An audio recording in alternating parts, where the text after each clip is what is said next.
I wasn't very healthy Right. during the shoot. I stopped sleeping. I stopped eating. Like I just kind of was a total basket case.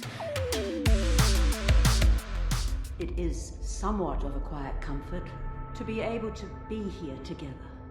Elizabeth survived by her two greatest loves, her work and you, her wife, Jill.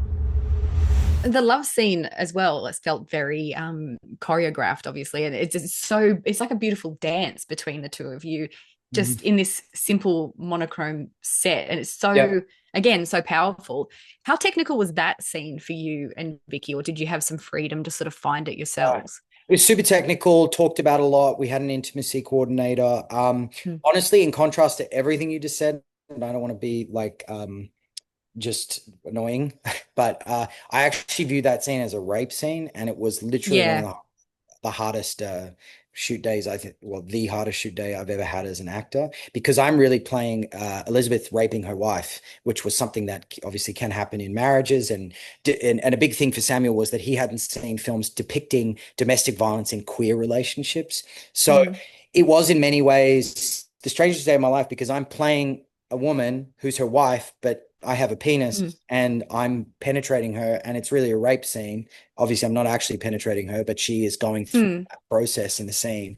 And I also feel extremely self-conscious about my body and had to talk it a huge amount in the lead up. And I just felt like I assaulted someone. Like, Mm. and it wasn't that, it was all kosher, and Vicky and I had created tons of shared trust around the intimacy of it. That scene especially brings up so many issues of consent as well, around, like you said, bringing the male form into it, and then also for him to have no control over what's happening in that Yeah. scene is, yeah.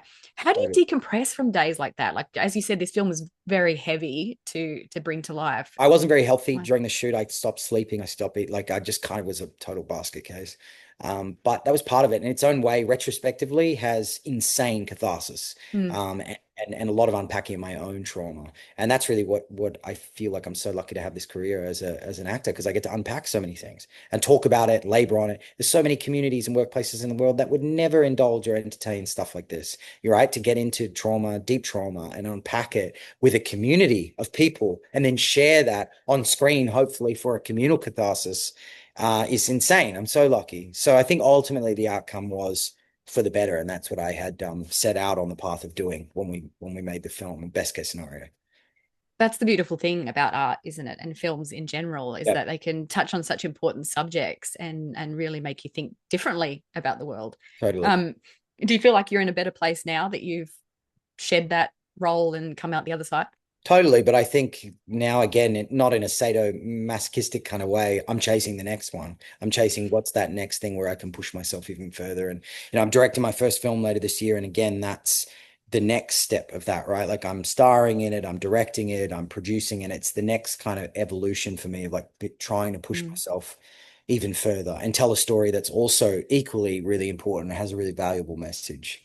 Is Um, that the in the engagement party? Is that what it's yeah, called? Yeah. yeah. Is that one a little bit lighter, like Oh, mentally for it's, you? No. it's actually about sexual assault, so it's Oh, geez. yeah, Okay. it's super heavy. But yeah, I think well, I know that it has a really valuable message in it, and I'm excited. A bit like we've seen with Adolescence, the Netflix show, how powerful that's been, and I know they've put it into schools in the UK and stuff like that. I'd hope that the engagement party, the film I'm making, is similarly impactful in its release, in terms of actually being something that's used to have a message, and learning from a community of people watching it. So yeah, that's my hope with that as well.